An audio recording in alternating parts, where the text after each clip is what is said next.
Okay, so very welcome to today's class. Today we'll be discussing some very fundamentals of our Indian economy. We will discuss about the various economic system which we followed all over the world and what India is following. So this is a topic basically from our economic syllabus, and this is very important for your state civil service exam. So now you see what is economic system. So economic system means other models.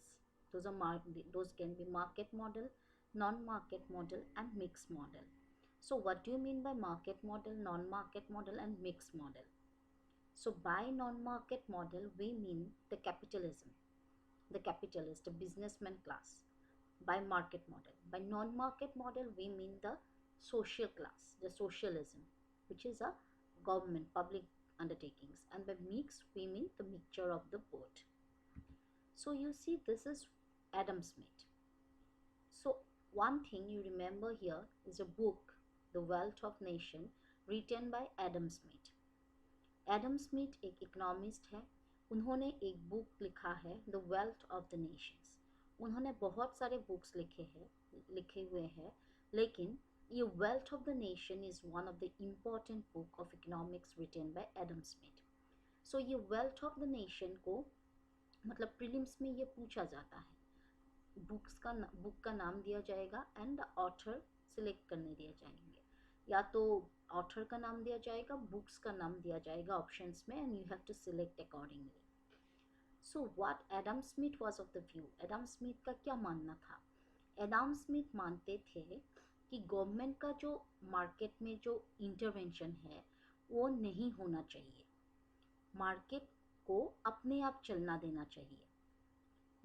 Market को demand supply के हिसाब से चलने देने चाहिए. यहाँ पे government का कोई भी इंटरवेंशन नहीं होना चाहिए. और एडम स्मिथ का मानना है कि गवर्नमेंट सिर्फ 3 चीज़ों पर ऊपर ध्यान दे.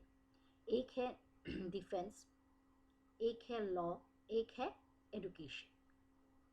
3 चीज़ों के ऊपर गवर्नमेंट का इंटरवेंशन चाहिए एंड गवर्नमेंट को उन 3 चीज़ों पर ही ध्यान देना है. एक है डिफेंस का, एक है लॉ, जो सिविल लॉ है स्टेट का, कंट्री में जो लॉ प्रिवेल करता है, and education. So Adam Smith क्या कहते हैं, वो क्यों ऐसे सोचते हैं? उसको लगता है कि government intervention disrupts the law of demand and supply. We all know what is law of demand and law of supply. Law of demand क्या कहता है कि प्राइस के बढ़ने से डिमांड घटता है एंड प्राइस कम होने से डिमांड बढ़ता है. और सप्लाई क्या कहता है? प्राइस बढ़ने से सप्लाई भी बढ़ते हैं, और अगर प्राइस घटते हैं देन सप्लाई कम होते हैं. सो लॉ ऑफ डिमांड और सप्लाई का जो रूल चलता है मार्केट पे, एडम स्मिथ को लगा कि गवर्नमेंट अगर उसमें हस्तक्षेप करते हैं, गवर्नमेंट अगर इंटरवेन करते हैं, then this law of demand and law of supply violate होता है. और एडम स्मिथ का एक कंसेप्ट है लेजर-फेयर. लेजर-फेयर का मतलब है नो गवर्नमेंट इंटरवेंशन. गवर्नमेंट का कोई भी इंटरवेंशन नहीं होना. और एक कंसेप्ट एडम स्मिथ देते हैं, वो है इनविजिबल हैंड. इनविजिबल हैंड मतलब unobservable market force that helps demand and supply of goods in a free market to reach equilibrium automatically. मतलब एडम स्मिथ क्या मानते हैं कि मार्केट में एक ऐसा इनविजिबल हैंड है. इनविजिबल हैंड मतलब एक अदृश्य शक्ति है, जो शक्ति, वो हाथ भी कह सकते हो आप लोग, एक अदृश्य हाथ, जो हाथ मार्केट का जो डिमांड सप्लाई का फंक्शन है, उस फंक्शन को चला के मार्केट को एक इक्विलिब्रियम लेवल तक आने के लिए हेल्प करते हैं. वहाँ पे गवर्नमेंट का इंटरवेंशन नहीं चाहिए. ऑलवेज रिमेंबर, प्रीलिम्स में पूछा जा सकता है who gave the concept of invisible hand, और ये इनविजिबल हैंड का कंसेप्ट दिया है एडम स्मिथ ने. सो आप देखिए फ्री मार्केट. फ्री मार्केट पे क्या होता है? नो इंटरफेरेंस, मतलब गवर्नमेंट का कोई भी हस्तक्षेप नहीं रहता है. फ्री एक्सचेंज, गवर्नमेंट का हस्तक्षेप नहीं है, डिमांड और सप्लाई के हिसाब से एक्सचेंज होता रहता है एंड कैपिटलिज्म चलता है। कैपिटलिज्म मतलब टोटली बिजनेस क्लास। और what is the motive of business class is the creation of wealth. उन लोगों का मेन मोटिव है profit making. Profit making is the main motive of capitalism. Okay, हाँ, वहाँ पर कुछ कुछ गवर्नमेंट रेगुलेशंस होता है but not actively. So you see what is capitalist economy. हम लोग बात करते हैं कैपिटलिज्म, सोशलिज्म। सो क्या है ये capitalism? So what is capitalist economy? Capitalist economy में क्या होता है? Private ownership of resources. जो भी रिसोर्सेज है इकोनॉमी में वो सब प्राइवेटली ओन क्या होता है। जैसे प्राइवेट बैंक हो गया, प्राइवेट होटल्स, प्राइवेट हॉस्पिटल्स, ये सब क्या है? कैपिटलिज्म। इकोनॉमिक फ्रीडम रहता है, आप कभी भी मार्केट में आ सकते हो, कभी भी मार्केट से जा सकते हो। यहाँ पे गवर्नमेंट का कोई हस्तक्षेप नहीं होता है। And you have the motive, क्या रहता है आप लोगों का? मतलब कैपिटलिज्म का प्रॉफिट मोटिव, वो लोग सिर्फ प्रॉफिट देखता है। तो यहाँ सभी चीज़ों का जैसे कुछ कुछ मेरिट्स एंड डिमेरिट्स होता है, वैसे कैपिटलिस्ट इकोनॉमी का भी मेरिट्स एंड डिमेरिट्स है। सो कैपिटलिस्ट इकोनॉमिक्स का मेरिट्स क्या है? मेरिट्स है कि ये इंसेंटिव देता है काम करने का, एक मोटिवेशन देता है। आपको अगर कोई भी चीज़ का या कोई भी काम करके प्रॉफिट मिलता है तो आपको उससे बहुत दुगना काम करने का एक मोटिवेशन मिलता है। और ये कैपिटलिज्म में क्या होता है? हम लोग के पास चॉइस होते हैं, कंज्यूमर्स हैव चॉइसेस। चॉइसेस के हिसाब से जैसे कैपिटल प्राइवेट पार्टी का हॉस्पिटल, प्राइवेट हॉस्पिटल्स बहुत सारे होते हैं एक स्टेट में या तो एक डिस्ट्रिक्ट में। सो हम लोग के पास चॉइसेस होते हैं कि हम किस हॉस्पिटल को चुनें। लेकिन गवर्नमेंट में हम लोग के पास चॉइसेस नहीं होते हैं क्योंकि गवर्नमेंट में सिर्फ एक ही हॉस्पिटल होते हैं। सो उसका मतलब ये है रहा मेरिट्स। सो इसका डीमेरिट्स क्या हो सकता है? डीमेरिट्स है ये इनइक्वलिटी पैदा करता है सोसाइटी में। जैसे प्राइवेटिज्म का प्रॉफिट मोटिव होता है तो वो लोग वो काम करेगा जिससे उन लोगों को प्रॉफिट होगा।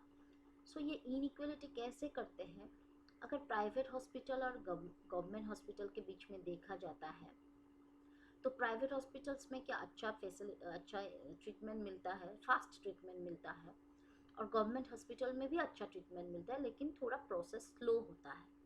सो जो अफोर्ड कर सकते हैं प्राइवेट हॉस्पिटल वो लोग प्राइवेट हॉस्पिटल में जाएंगे, जो नहीं अफोर्ड कर पाएगा वो लोग गवर्नमेंट हॉस्पिटल में जाएंगे। सो क्या होता है यहाँ पे जो रिच एंड पुअर का मतलब जो इनइक्वलिटी होता है वो पैदा होता है। और क्या होता है प्राइवेट में, अगर एक प्राइवेट कंपनी कंपटीशन करके मार्केट में टिक जाता है, बहुत कंपटीशन कर करके, देन उसका डर रहता है कि वो आगे जाके मोनोपोलिस्ट बन जाता है। मतलब सिर्फ उसका ही चलता है, जो रेट वो लगाएगा वो उसको ही हमको मानना पड़ेगा।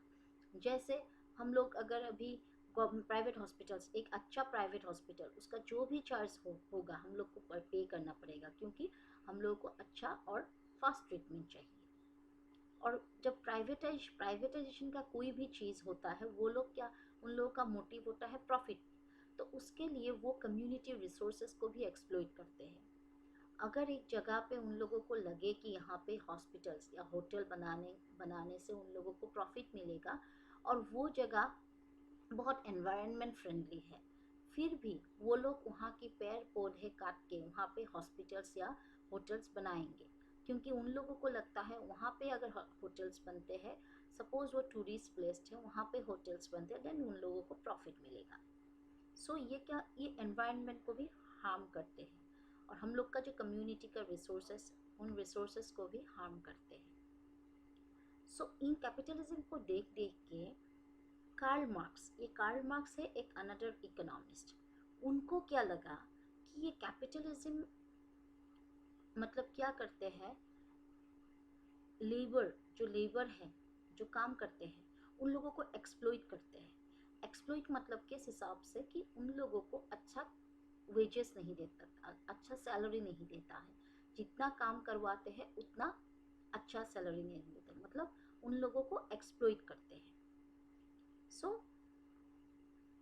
मार्क्सिस्ट, कार्ल मार्क्स का जो इकोनॉमी है उसको कहते हैं मार्क्सिस्ट इकोनॉमी, और you can say it as a socialist economy also. So Karl Marx का कहना है कि गवर्नमेंट अगर आ जाते हैं, गवर्नमेंट अगर आ जाते हैं इन द मार्केट, सो तो क्या होता, उन लेबर का एक्सप्लॉयटेशन नहीं होता, उसको उतना ही पैसा मिलेगा जितना काम उन्होंने किया है। सो उस उन्होंने, कार्ल मार्क्स ने, याद रखिए आप लोग, कार्ल मार्क्स ने सोशलिज्म का कंसेप्ट लाया।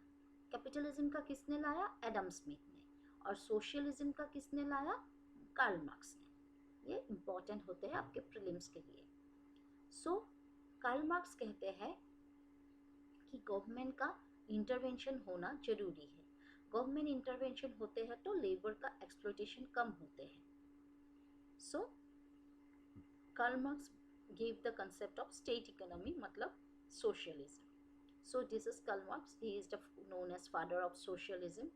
और वो कहते हैं कि सोशलिज्म कुछ ऐसा नहीं है, लेकिन socialism is only a response to industrial capitalism.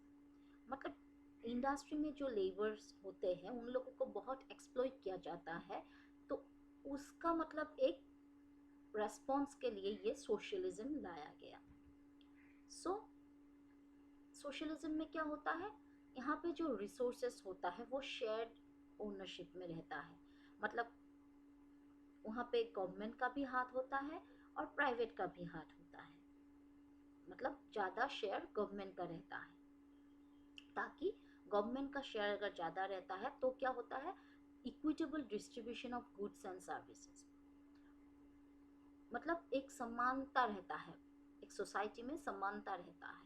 Government और प्राइवेट दोनों जब चलते हैं और जहाँ पे गवर्नमेंट का शेयर ज़्यादा रहता है। सो मतलब क्या होता है, हॉस्पिटल्स, अगर हॉस्पिटल्स मतलब एक गवर्नमेंट अंडरटेकिंग का हॉस्पिटल रहते हैं तो क्या होता है, उसमें गवर्नमेंट का शेयर ज़्यादा रहेगा, प्राइवेट पार्टी का शेयर कम रहेगा। तो क्या होगा, वहाँ पे एक जो एफोर्ड भी नहीं कर सकते हैं वो भी अच्छा ट्रीटमेंट मिलेगा उसको। उसमें क्या होता है, सोसाइटी में एक समानता बने रहता है। सो क्या होता है, जब सोशलिस्ट का कंसेप्ट आता है तब सभी चीज़ें प्लान करके किया जा सकता है, क्योंकि गवर्नमेंट को पता है कि अगर एक होटल्स बनाते हैं तो गवर्नमेंट को पता है कि इस लैंड में होटल नहीं बन सकते हैं, this is a environment friendly land, this is a ecological land, यहाँ पे बहुत सारे पेड़ पौधे हैं, तो गवर्नमेंट कभी भी उन पेड़ पौधे को काट कर वहाँ पर होटल्स नहीं बनाएंगे, क्योंकि गवर्नमेंट का, हाँ गवर्नमेंट को भी पैसा चाहिए, लेकिन गवर्नमेंट सोसाइटी को हार्म करके कुछ भी नहीं कर सकते हैं।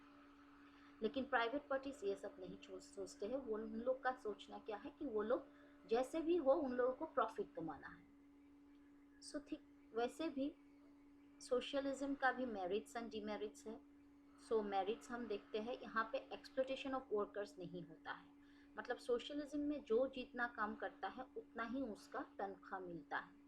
यहाँ पे लेबर्स का एक्सप्लॉयटेशन नहीं होता, शोषण नहीं होता लेबर्स का।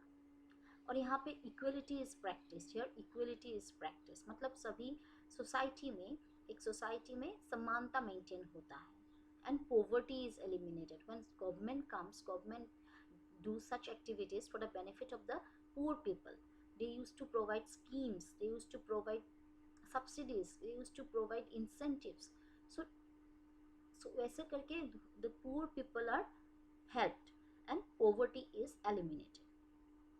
Then what are the demerits of socialism? Socialism तो देखा जाए अच्छा है, लेकिन socialism का demerits क्या है?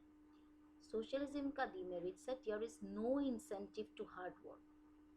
क्या होता है, जब आप एक गवर्नमेंट दफ्तर पे जाते हो, एक गवर्नमेंट ऑफिस पे जब आप जाते हो कुछ भी काम के लिए, आप लोगों को दिखेगा कि आपका काम मतलब लेंदी होते जाते हैं, कल आइए, परसों आइए, आज सार नहीं है, आज फाइल नहीं है, आज कुछ हॉलीडे है, आज कुछ है, ऐसे करके मतलब आपका काम लेंदी होते जाते हैं इन गवर्नमेंट डिपार्टमेंट। अगर आप एक गवर्नमेंट बैंक पे भी जाते हो तो बोलता है आज नेट नहीं है, आज काम नहीं होगा, आज लिंक फेलियर है, आज पासबुक अपडेट मशीन ख़राब है, आज स्टाफ नहीं है। बट जब भी आप प्राइवेट बैंक पे जाते हो आपको वो पिक्चर नहीं दिखता। तो क्या होता है, गवर्नमेंट के मतलब जो एम्प्लॉयज़ होते हैं उन लोगों को पता होता है कि सैलरी मिल जाएगा at the end of the month, काम करे या ना करे। सो यहाँ this is another demerit of socialism.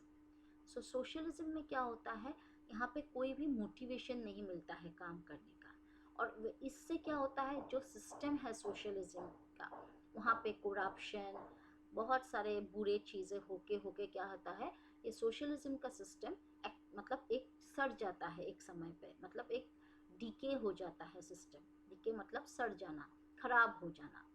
So these are demerits. तो क्या ये मिक्स्ड इकोनॉमी क्यों है? सो मिक्स्ड इकोनॉमी, हम लोग को पता है कि our Indian economy is a mixed economy, we all know that very well. So what is mixed economy? So mixed economy में क्या होता है, एक सोशलिज्म और कैपिटलिज्म का मिक्स्ड होते हैं।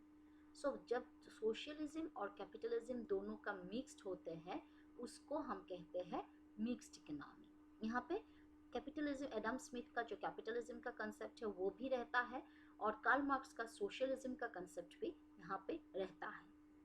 और ये मिक्स्ड इकोनॉमी का कंसेप्ट किसने दिया? जॉन मेनर्ड केन्स, हम शॉर्ट में कहते हैं JM केन्स। सो कहता है कि केन्स का मानना है कि state intervention exist with necessary regulation and taxation. State का इंटरवेंशन भी जरूरी है, प्रॉफिट भी जरूरी है फॉर प्राइवेट पार्टीज, और सर्विसेज को भी देखना पड़ेगा, सिर्फ प्रॉफिट को ही नहीं।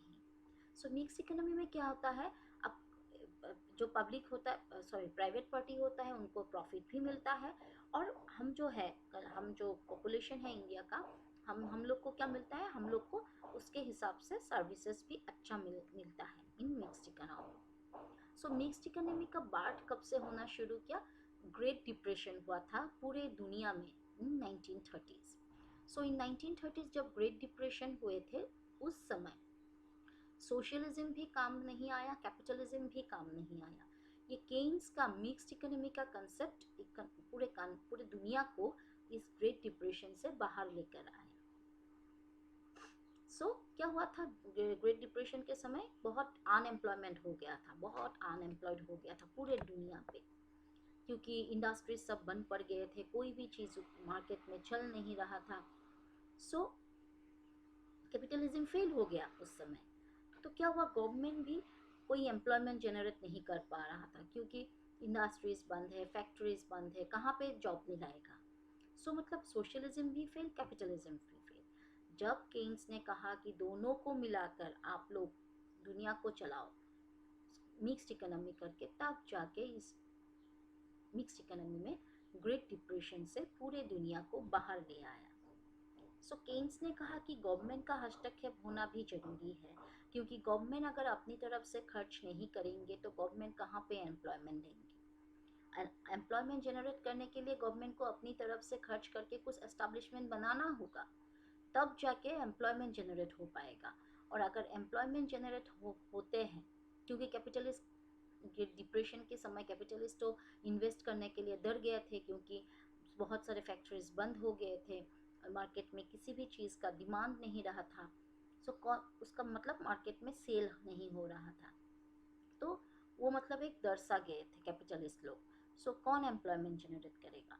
और गवर्नमेंट करेगा। और गवर्नमेंट अगर मार्केट में मनी अवेलेबल ना कराएंगे, आदमी के हाथ में अगर पैसा नहीं होगा, तो आदमी कहाँ से डिमांड रखेगा चीज़ों का। सो गवर्नमेंट को मार्केट में मनी भी अवेलेबल कराना है, ताकि डिमांड बढ़े, और जब डिमांड बढ़ जाएगा तो खुद ब खुद सप्लाई बढ़ ही जाएगा, इंडस्ट्री चलने लगेंगे, फैक्ट्रीज खोलने लगेंगे।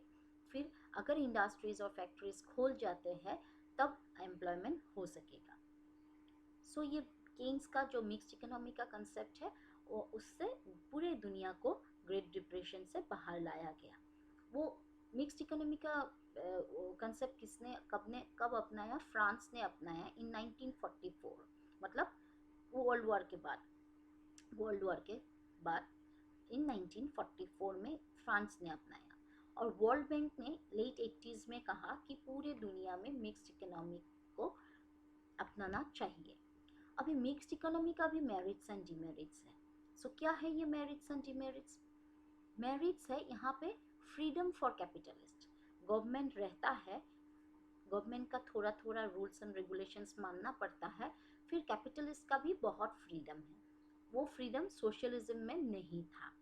और क्या होता है मिक्स्ड इकोनॉमी में, जो वेलफेयर जिनको चाहिए उनको मिलता, क्योंकि कोई भी काम अगर एक कैपिटलिस्ट करना चाहते हैं, मतलब उसको करने देंगे, लेकिन गवर्नमेंट कहते हैं कि आप नीडी के लिए भी काम करो, जिसको चाहिए, मतलब पुअर पीपल एंड ऑल, उसके लिए भी काम करो। तो क्या होता है यहाँ पे जिसको जो मिलना है वो मिलता है। और प्लान ग्रोथ, मतलब ग्रोथ जो है वो प्लान दोनों गवर्नमेंट एंड प्राइवेट पार्टी दोनों प्लान करके कर सकते हैं। और डिमेरिट्स क्या है, कैपिटलिज्म के ऊपर गवर्नमेंट का जो रूल्स है वो अननेसेसरी कहा गया है। हाँ, किसी किसी हद तक गवर्नमेंट का रूल्स नहीं होने से भी चलता है, क्योंकि गवर्नमेंट का रूल्स अगर आते हैं तो क्या होता है, कैपिटलिज्म अगर कुछ अच्छा भी करना चाहते हैं तो गवर्नमेंट वहाँ पे उसको रोक देता है। लाइसेंस चाहिए, परमिशन चाहिए, परमिट चाहिए, बहुत सारे चीज़ें कह के रोक देता है। और इन सब चीज़ों को मेंटेन करना भी पॉसिबल नहीं होता है फॉर अ कैपिटलिस्ट। सो क्या होता है, ये एक डिमेरिट्स बन जाते हैं। और हम लोगों का जो पब्लिक सेक्टर है, जैसे मैंने थोड़ी देर पहले बताया कि गवर्नमेंट सेक्टर, गवर्नमेंट ऑफिसर्स, वो ये सब इनएफिशिएंट हो गया है। मतलब क्या हुआ है, गवर्नमेंट एम्प्लॉयज़ आर एश्योर्ड कि उन लोगों को तनख्वाह मिलेगा, सो वो लोग अपना काम डिले करते रहता है। मतलब एक ही काम को बार बार खींचता रहता है, आदमी को दिक्कत होता है उससे। So this is demerits. So this much all for today's class. I have discussed the economic system, capitalism, socialism, and mixed economy. So I'll come up with the next class with another concept. So thank you everyone. Have a good day.